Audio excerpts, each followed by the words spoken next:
आपका favourite subject ही शुरू किया आपने। इमरान खान, बानी पीटीआई, चुप क्यों है आज आप? असल में मैं पर तोल रही थी। अच्छा। मैं चिड़िया तो नहीं हूँ लेकिन मैं पर तोल रही थी। वेलकम बैक नाजरीन। सेठी साहब मुश्ताक है इस वक्त के मैं मुज़ाकरात के हवाले से जानूं उनसे मामलात जो कि डिस्कस इमरान अगेन। जी आई हैव टू। यार इतने सवाल आए भी होंगे लोगों के। असल में हाँ बिल्कुल, ये बिल्कुल मेरे पास लिस्ट है लेकिन वो कल पे संभाल रखेंगे। आज के लिए ये कि जावेद लतीफ़ साहब कह रहे हैं कि जो मुज़ाकरात इमरान खान साहब से हो रहे हैं ना, ये आलमी दबाव पर हो रहे हैं, तो जाहिर है अब रेलेवेंट तो हो गया ना ये मामला। और फिर आज बैरिस्टर गौहर ने क्या कहा, सुने। खान साहब ने बिल्कुल हॉल्ट किए मुज़ाकरात। हमने उनको पहले भी कहा था, बड़ा टाइम हो गया था, एक टाइम फ्रेम होना चाहिए। देखिए दोबारा गौर करें, हुकूमत अनाउंस करे। अभी किस चीज़ ने रोका है? हम वो मुज़ाकरात हमने कह भी दिया कि हॉल्ट के, चलो ये तो कह देना कमीशन बनने जा रहा है। इतना कह ही दें कि कमीशन बनने जा रहा है, मुज़ाकरात हॉल्ट हैं। आपने कल क्या कहा था इन मुज़ाकरात के बारे में जब उन्होंने कहा था हमने ख़त्म कर दिया? तो है कि ये फिर मुज़ाकरात होंगे। अच्छा, या आज नहीं कल, ये मैं काफ़ी अरसे से आपको कह चुका हूँ कि पीटीआई को कोई फ़ायदा नहीं है अब मुज़ाकरात से भागने का। मुज़ाकरात से कम कुछ छोटी मोटी चीज़ शायद इनको मिल जाए, इसलिए ये अभी भी जैसे कहते हैं ना कि गर्म रखना चाहते हैं। हाँ, तो इसलिए ये लोग ये इस किस्म की चीज़ें पीटीआई कर रही है। अच्छा। और गवर्नमेंट की इसीलिए कोशिश है कि इनको रोका जाए, इनके साथ मुज़ाकरात किए जाएँ। तो आपकी ये बात तो हो गई सच के हॉल्ट है, टर्मिनेट नहीं, ख़त्म नहीं कर दिया मुकम्मल तौर पे। लेकिन उनका ये कहना बैरिस्टर गौहर का कि इमरान खान साहब चाहते हैं मसाइल के हल के लिए न्यूट्रल अंपायर हो। न्यूट्रल अंपायर तो शैतान होते हैं, जानवर होते हैं। न्यूट्रल तो जानवर होता है। हाँ। तो फिर अब एक बार फिर ये डिमांड करना क्या बताता है? पता नहीं, मुझे तो समझ नहीं आती खान साहब की। एक तरफ कहते हैं कि एस्टैब्लिशमेंट जो है वही है जिससे बात करनी है, फिर कहते हैं एस्टैब्लिशमेंट के अंदर भी कोई न्यूट्रल हो। तो न्यूट्रल ऑलरेडी एस्टैब्लिशमेंट आपके खिलाफ खड़ी है, क्या मतलब आपका न्यूट्रल क्यों हो वो? तो फिर ये बयान देने का मतलब क्या टारगेट क्या है इसका? बस। और ये पीटीआई की क्या पॉलिसी है कि एक दिन पहले मुज़ाकरात खत्म करने का ऐलान बैरिस्टर गौहर से करवाना, फिर हॉल्ट करने? अब मेरे से अब ना खिलवाए ना जो असली बात है। क्यों? हमें तो नहीं, असली बात जो है खान साहब की, इधर से आते हैं, इधर से आते हैं, इधर से आते हैं, इधर से आते हैं। हाँ। वो क्या है? क्या? एस्टैब्लिशमेंट नहीं है। फिर वो एस्टैब्लिशमेंट की लीडरशिप है। हाँ। वो कहते हैं कि ये न्यूट्रल नहीं है। अच्छा। एस्टैब्लिशमेंट से न्यूट्रल है, ये न्यूट्रल नहीं, इनको हटाओ। वो पहले उन्होंने वो मई वाला ड्रामा किया था, किसी किस्म की अफरा तफरी क्रिएट की जाए, इंस्टेबिलिटी क्रिएट की जाए, ताकि कोई महाज बन जाए इस एस्टैब्लिशमेंट की लीडरशिप के खिलाफ, और कोई ना कोई कुछ हो जाए जिससे ये फारग हो जाए एस्टैब्लिशमेंट की लीडरशिप। कोई नई लीडरशिप एस्टैब्लिशमेंट की आ जाए, वो फिर हम कहेंगे ये न्यूट्रल है, उसके साथ बैठ के हम आगे बात बढ़ाएंगे। ये ड्रामा है सारा। अच्छा। और ये होना नहीं है। इतनी कोशिशों के बाद भी रिव्यू नहीं कर रहे खान साहब अपनी पॉलिसी को, और उसी पे नहीं, मैंने आपसे कहा ना कि थोड़ा देर तो और लगेगी, क्योंकि रिव्यू स्टेज में पहुंच गए हैं। अब वो आखिरी स्टेज है कि वो ट्रंप के इंतज़ार में है कि उधर से क्या रिलीफ मिल सकती है या नहीं। अगर वहाँ से थोड़ी बहुत रिलीफ मिली तो फिर ये एक और रवैया इख्तियार करेंगे। अगर वहाँ से बिल्कुल कोई रिलीफ ना मिली तो फिर आप देखिएगा ये भी कुछ छोटी मोटी डील के लिए तैयार हो जाएंगे। बिल्कुल ठीक। और रिलीफ, और याद रखिएगा जी, पहली बात ये कि डील होगी, आज नहीं कल, कल नहीं परसों, परसों नहीं तरसों, एक डील होगी। ठीक। खान साहब कहेंगे कोई डील नहीं हुई, ठीक, जाहिर है वो तो और खान साहब के सपोर्टर्स के कोई डील नहीं हुई, हम ये तो हम जीत गए, रास्ता ये था। हाँ। ये तो हम जीत गए ना, हमारी बातें मान ली सबने, बहुत बड़ी गेम कर गए खान साहब। हाँ, खान साहब ने कमाल कर दिया जी। तो और हम तो कभी ये नहीं कहते थे हम एंटी एस्टैब्लिशमेंट हैं। हाँ। हम तो कभी ये नहीं कहते थे। हाँ। कैसे हो सकते हैं हम एंटी आर्मी? वो तो हमारी नेशनल सिक्योरिटी का इदारा है जी। हम तो वो लोगों के खिलाफ थे जो नॉन न्यूट्रल थे। तो ये होगा नया बयानिया, ये कुछ अरसे के बाद कोई नया बयानिया शुरू होगा, मगर अभी नहीं। उसकी वजह ये कि अभी डील नहीं होनी। अच्छा, अभी कोई इम्कान नहीं है शॉर्ट टर्म में, लॉन्ग टर्म में कुछ ना कुछ होगा। अच्छा, वो हल्ला साथ ही इस्टेब्लिशमेंट पर भी बोल रहे हैं। आपको पता है पाकिस्तान में जो सबसे ज़्यादा बस करती है चीज़ वो इस्टेब्लिशमेंट का किरदार है, और अगर अपनी इफ्तिताही स्पीच में ही वो इस्टेब्लिशमेंट को रेडिकल एंड करप्ट कहते हुए कहें कि हम आइंदा अपनी आज़ादी उनके पास रहन या गिरवी नहीं रखेंगे। मीनवाइल जॉन एफ कैनेडी और मार्टिन लूथर किंग और रॉबर्ट एफ कैनेडी उनकी दस्तावेज़ात पब्लिक करने का हुक्म देना चाहे 1992 में इस हवाले से एक ऑर्डर भी मौजूद है, कानून भी मौजूद है। इसका क्या मतलब है ललकार में? अगेन ये ऑब्वियसली कानून तो है अमेरिका में कि 25 साल या 50 साल depending on the restrictions imposed जो क्लासिफाइड डॉक्यूमेंट्स होते हैं उनको वो रिलीज़ कर देते हैं। मगर इसने आते सार कुछ ऐसे part of the Kennedy archives और जो असैसिनेशंस हुए उनके कुछ डॉक्यूमेंट्स तो पहले रिलीज हो गए, मगर वो डॉक्यूमेंट्स जो CIA के जो उनके हवाले से हैं वो उनमें से बहुत से नहीं रिलीज हुए। अब डोनाल्ड ट्रंप ने ये कह दिया कि ये मैं उससे शॉर्ट साइन कर दिया ऑर्डर कि जी रिलीज करें। अब CIA को तो बात पसंद नहीं आएगी ये। आई थिंक इंटेलिजेंस एजेंसीज तो जो भी उनकी इंटेलिजेंस रिपोर्ट्स होती हैं उनको बड़ा सेफ गार्ड करके रखते हैं बाद में भी। तो इसने आते सार जो है classified documents relating to the assassination of John F. Kennedy, Martin Luther King and Robert Kennedy और कर दिया। और देखे ना उसने जो इशारा किया है, जिस पेन के साथ उसने साइन किया है ये ऑर्डर, हाँ रॉबर्ट एफ कैनेडी को दे दे, कि उसके बेटे को दे दे, जूनियर को दे दें। और याद रहे जूनियर ने इल्ज़ाम भी लगाया था, उसका ये ख्याल है कि जॉन एफ कैनेडी को एक बंदे ने नहीं 2 बंदे मिले हुए थे, 2 बंदों ने की कंस्पिरेसी थी और उसका ये ख्याल है, उसने इल्ज़ाम लगाया था कि CIA American CIA was involved.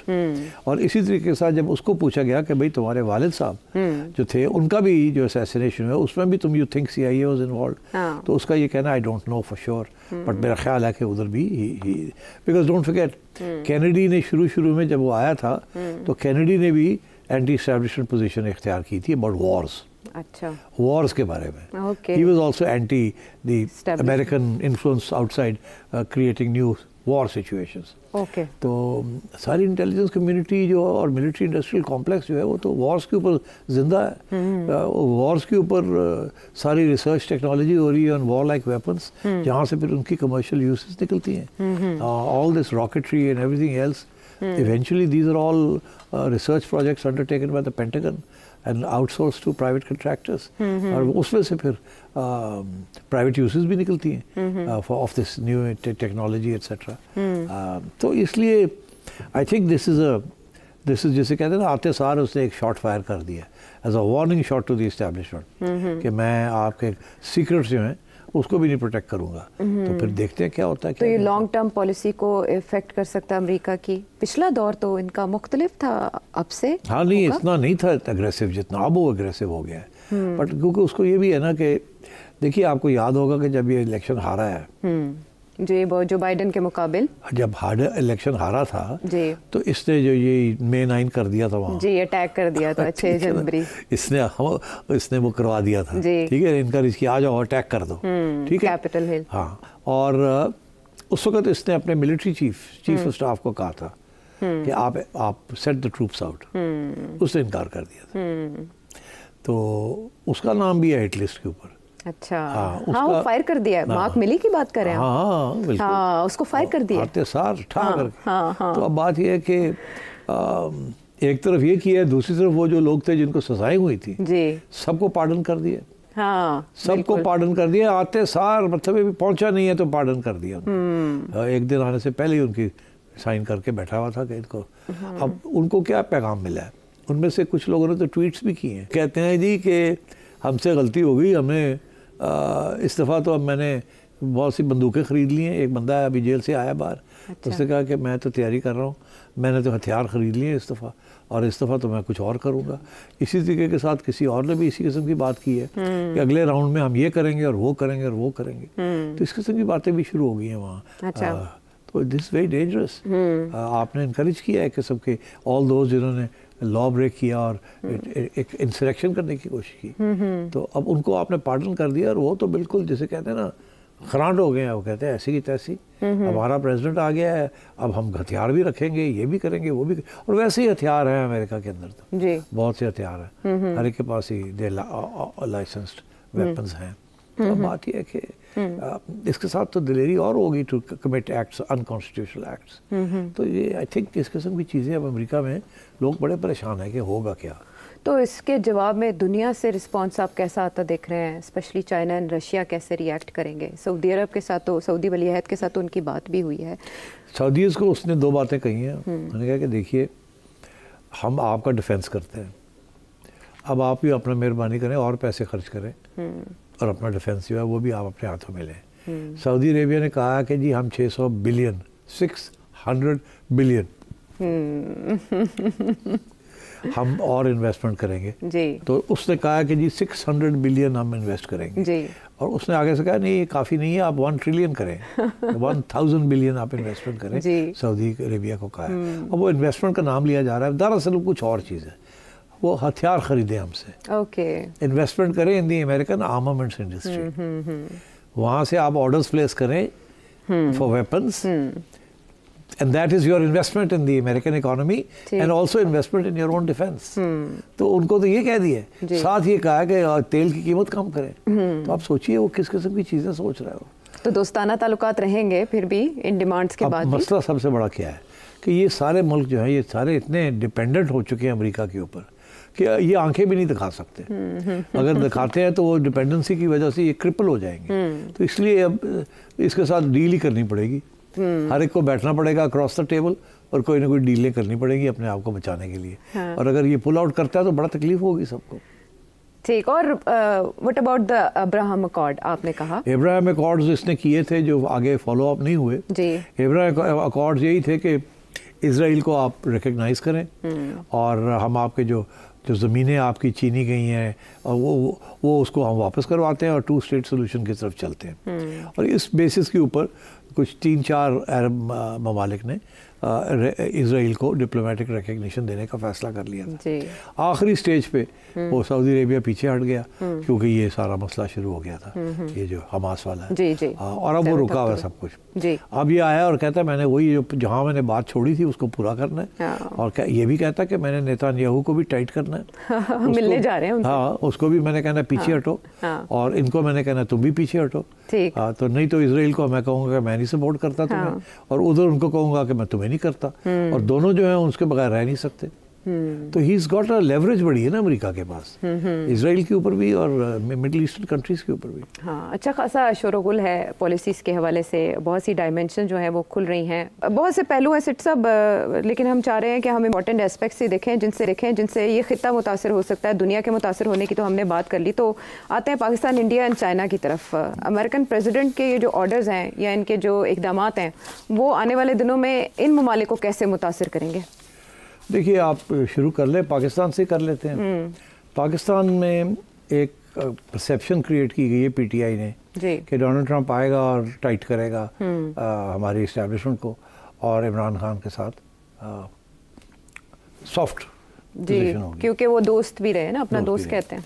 अच्छा, मैं समझता हूँ कि शायद ऐसे नहीं होगा और इसलिए ये खदशा नहीं है कि डोनाल्ड ट्रंप जो है पाकिस्तान की तरफ अटेंशन डाइवर्ट करेगा और उसके ऊपर इमरान खान की सपोर्ट में बाहर आएगा। मैं नहीं समझता ऐसे होगा। ट्वीट भी नहीं करेंगे यार? देखिए ये ट्वीट और नॉन ट्वीट से कोई फ़र्क नहीं पड़ता, पॉलिसी चेंज में फ़र्क पड़ता है। मेरा ये मौक़िफ़ है कि the Americans have always worked with the Pakistani military establishment. वो खुश हैं, हमेशा पाकिस्तानी मिलिट्री एस्टैब्लिशमेंट अमेरिकनों के साथ सेट होकर चलती है। सारी आपकी economy is dependent on America.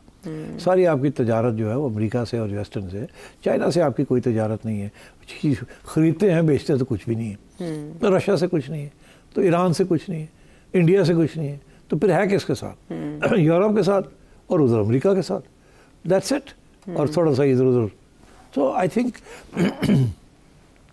the military establishment has retained close ties throughout all administrations with the American military establishment। तो अब मेरा ख्याल है एक तो ये, दूसरा ये कि स्टेट डिपार्टमेंट भी तो है ना। स्टेट डिपार्टमेंट पूरी ब्रीफिंग देगी डोनाल्ड ट्रंप को कि इमरान खान जो है is not good for America. और बहुत से रीजंस एक्सप्लेन करेंगे कि उसने जिस किस्म की वो अलायंसेस बिल्ड करने की कोशिश कर रहा था, जिस किस्म की इस्लामिज्म वो करना चाह रहा था, और so on and so fourth, और अमेरिका के खिलाफ जो उसके बयानबाजी हुई है सारी, तो आई थिंक वो एक आध जैसे कोई कांग्रेसमैन जो है उनके ऊपर क्योंकि लोगों ने उनको डोनेशंस वगैरह दिए हैं कंस्टिट्यूंट्स ने, तो वो एक आध भी ट्वीट कर देते हैं, पर मेरा नहीं ख्याल है नहीं सब्सटैंशियल किसी सिग्निफिकेंट किस्म की कोई पुश बैक होगी from America on the question of Imran Khan. I don't think so. बाकी ये पॉलिसीज अमेरिका को पाकिस्तान से क्या चाहिए? अब सवाल ये कि जो अब अमेरिका ने नई बात की है कि जी अफगानिस्तान में कोई 6 अरब डॉलर्स के हथियार अमेरिकन फोर्सेस छोड़ गई हैं वहाँ, एस्टिमेट ये है 6 to 7 बिलियन। उसमें से बहुत सी चीज़ें जो वो अमेरिका ने लिस्ट की है, उसमें से वही स्मॉल आर्म्स हैं, हर किस्म की राइफल्स हैं, हर किस्म की पिस्टल्स हैं, रॉकेट लॉन्चर्स हैं, बजूकास हैं, वगैरह वगैरह, और इसके साथ हमवीज हैं उनकी, फिर कुछ टैंक्स भी होंगे, एंड फिर नाइट विजन डिवाइसेस हैं, फिर हेलीकॉप्टर्स भी कुछ छोड़ गए हैं पीछे, ठीक है जी। तो इस किस्म की चीज़ें हैं, और उन्होंने एस्टिमेट लगाया कि this is worth about 7 billion. अब वो अगर अफगानिस्तान को कहेंगे ये वापस कर दे, तो अफगानिस्तान तो नहीं वापस करेगा। उनमें से बहुत सी चीज़ें तो बिक गई हैं कुछ पाकिस्तानियों ने ख़रीद ली होंगी, कुछ इधर उधर चली गई होंगी मुख्तलिफ वहाँ भी जो सराउंडिंग कंट्रीज़ हैं, और कुछ जो है वो अफगानों ने, और वो चल भी नहीं होंगी।